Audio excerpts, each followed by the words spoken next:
Ladies and gentlemen, welcome back to the channel. It's your boy Ryan the Professional here. Sorry for the late upload. I had a lot to do, but welcome back to the channel. Shout out to all my new subscribers. Welcome. I want to give a massive shout out to everybody who came out and chilled with us yesterday. Shout out to Porter Rock. Shout out to Super Jamaican, King Thrash, Royal Flush, and Carlos for chilling with your boy, my family. You know what I'm saying? Chill with your boy. So appreciate everybody. Hope everybody enjoyed themselves. I had a blast talking with them, and I had a blast chilling with you guys. So, you know, it is what it is. Mondays. You already know, Mondays, you got your boy, man. I'm going to be talking with you guys as always. So, can't wait to stream PSX and everything of that nature. So, you know, that's going to be fun to do. So let's go ahead and get into what we got here today. Hope you guys enjoyed this gameplay. This is LA Noire. This is the final, probably the final video you'll see of LA Noire in terms of gameplay. The reason why, well, I have officially platinumed LA Noire as of yesterday. That's right. I have platinumed the game as of yesterday.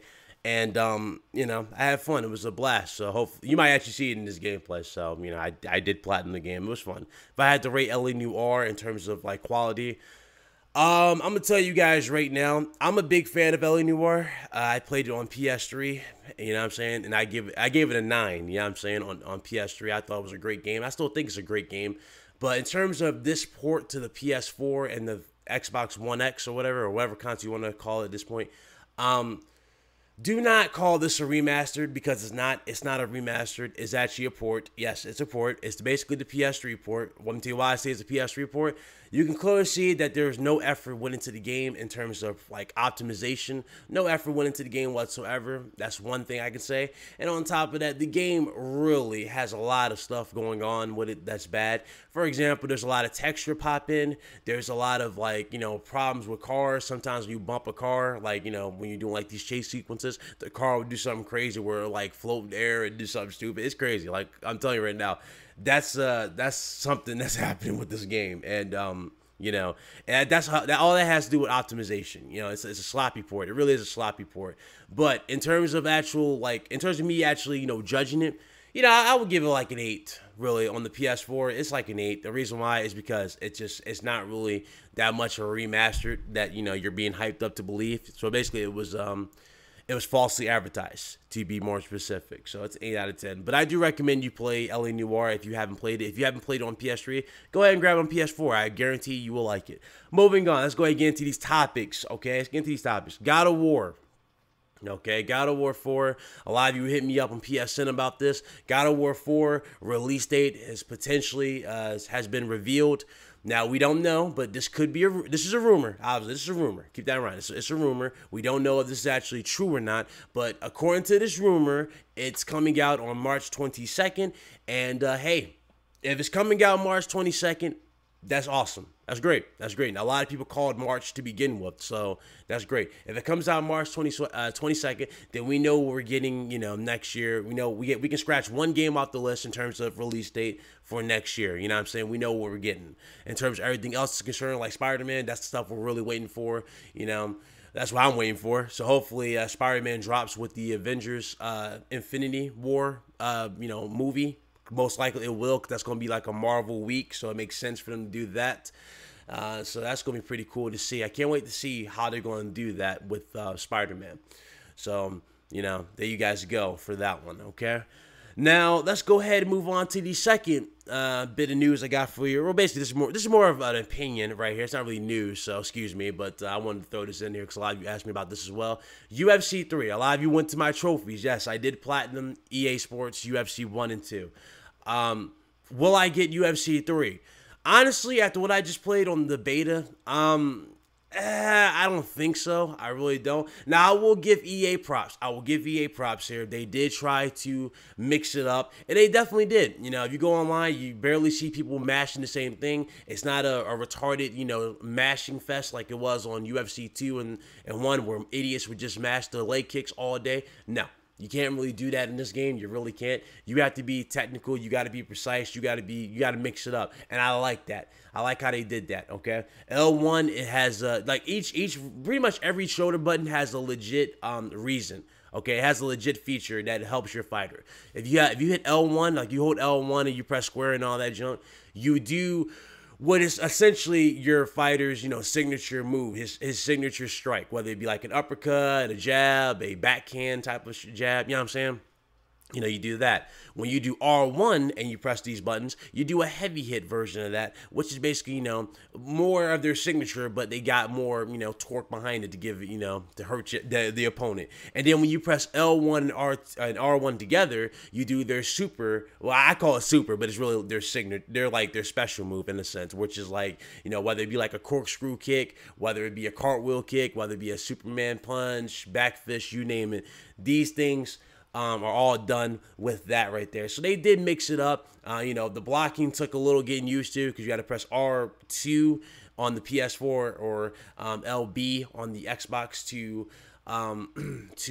block upper attacks, and then you got to press R2 and L2 at the same time to block body shots. So they definitely mixed it up. I will say that. In terms of the player models, me and Porter Rock Porter Rock really hit the nail on the head right there. He did say that the player models were eventually virtually the same. And I went and played it, and I saw for myself, yes, the player models are definitely the same from UFC 2. They barely changed anything. If anything, they added a little bit more detail to stuff like, to characters like Conor McGregor, where you can see more details in his ribs, his arms. When you throw a punch, you see their arms flex with their skin. So that sort of thing definitely did happen.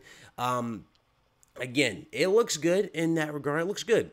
But I mean, that's pretty much it on that. Not much I can really take from that. I mean, it looks good. But one thing that, and I already called this, and it's crazy how sometimes I scare myself when I'm right about stuff. I really do. But EA, they brought the same microtransactions from EA Sports 2, or I'm sorry, EA Sports UFC 2. They brought those microtransactions back, and they're worse than ever.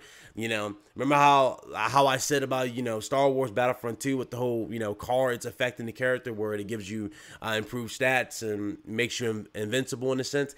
Well, they did do that again, and they did that for UFC. Once again, they got these ridiculous cards, which gives you powerful uppercuts, body shots, you name it. All this is still in the game. So expect a very, very cheap pay-to-win game when UFC 3 eventually hits the stores. I, for one, will not be a part of it. I'm just tired of EA and their shenanigans. And it's sad, too, because I'm a big UFC fan in terms of games. I love their games, so it is what it is. Maybe I will get it when it's in the bargain bin down the road, but at this point is concerned, I don't need to be in a rush to platinum UFC 3. I'm not in a rush to platinum another UFC. You know what I'm saying? UFC games are not really that hard for me at this point. I'm not just saying UFC games are not hard for me. They're not hard in terms of platinum. I'm a beast in UFC.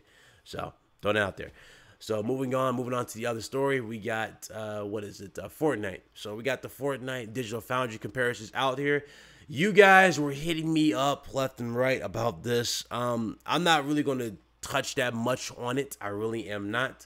So this is what I'm going to do. I'm going to give you my impressions on it, and then I'm going to play the video. I think that sounds fair. I'm going to let the video speak for itself.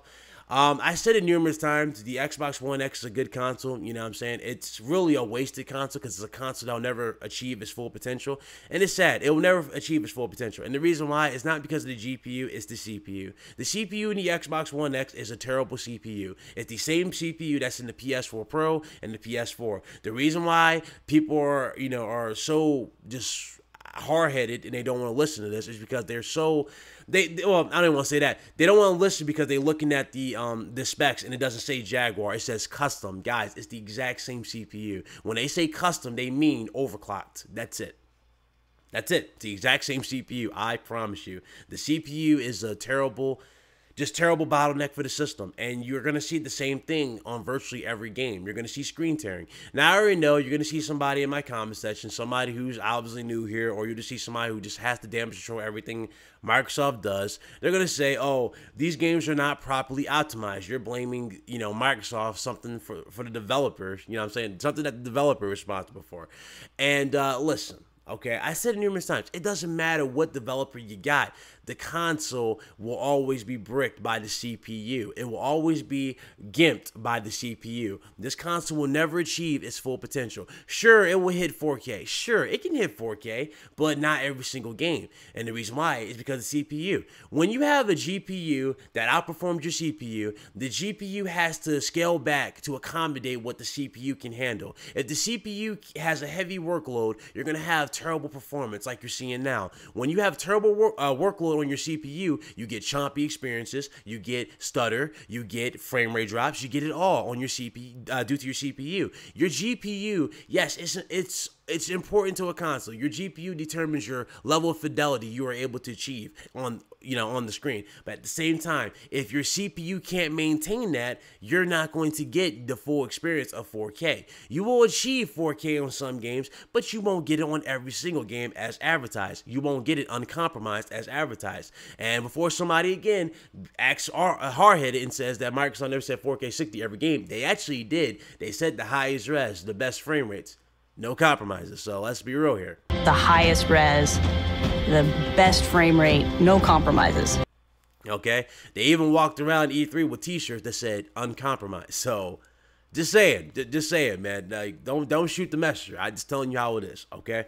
That being said, that's just the video. Let's go ahead and roll this Fortnite clip, and I'm not even going to insert a meme. I'm just going to leave it at that. Hope you guys enjoyed the video. I will see you guys later. Y'all have a good one. Y'all stay blessed. Y'all be easy. Shout out again to all the new subscribers. And I will catch you guys later. Deuces. 84K. Now in terms of performance, this is somewhat of an interesting one. The last time we sampled PlayStation 4 Pro, there was an issue with regards to improper frame pacing, creating unwanted judder in areas where the game was maintaining a steady frame rate. The good news, in the latest build this has been completely ironed out on the Sony platform. So these scenes should be cleared up nicely with us getting a mostly locked 30 frames per second in this mode. Unfortunately in the current build we have, we weren't able to access this particular segment, but if we move on to the Battle Royale 100 player PvP mode, then performance here stacks up rather well. It's not really the most demanding of scenarios, but we often noticed a smooth 30 frames per second with only the occasional dip from time to time. But aside from that, performance was generally very smooth and consistent on PS4 Pro. And that's also true of the Xbox One X version as well in this particular mode. But in areas where the engine is pushed to the limit, such as the player versus enemy tower defense style mode, then performance often takes a massive hit due to the much larger scale of the gameplay on offer. Performance plays out at a solid 30 frames per second with smaller encounters, but as soon as we get right into the thick of it, with new enemies appearing on screen in flashes of alpha effects and lighting, then performance really starts to buckle, with frame rates dropping as low as 20 FPS at times. It seems that the boost in resolution up to 1728p, along with running at PC's epic settings, may have been a step too far in this particular mode. The result is that in these more stressful scenes the game really isn't as fun to play as on PS4 Pro. The experience feels more uneven, and there's a sense that the stutter and fluctuations in controller response certainly impact upon the gameplay to a significant degree here.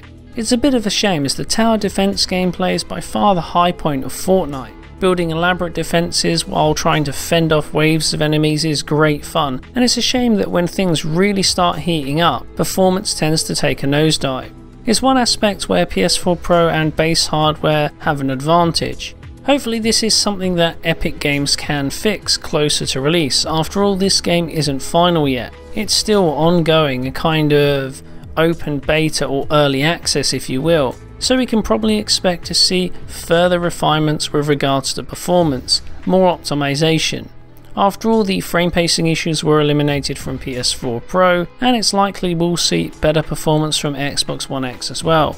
Anyway, from what I've seen so far, I think that the Xbox One X version in terms of graphical quality wins out over Pro. It really comes close to delivering that PC ultra high-end experience on console. The downside is that performance does take a hit, and it means that maybe the amount of upgrades were a step too far while trying to get resolution up to 4K.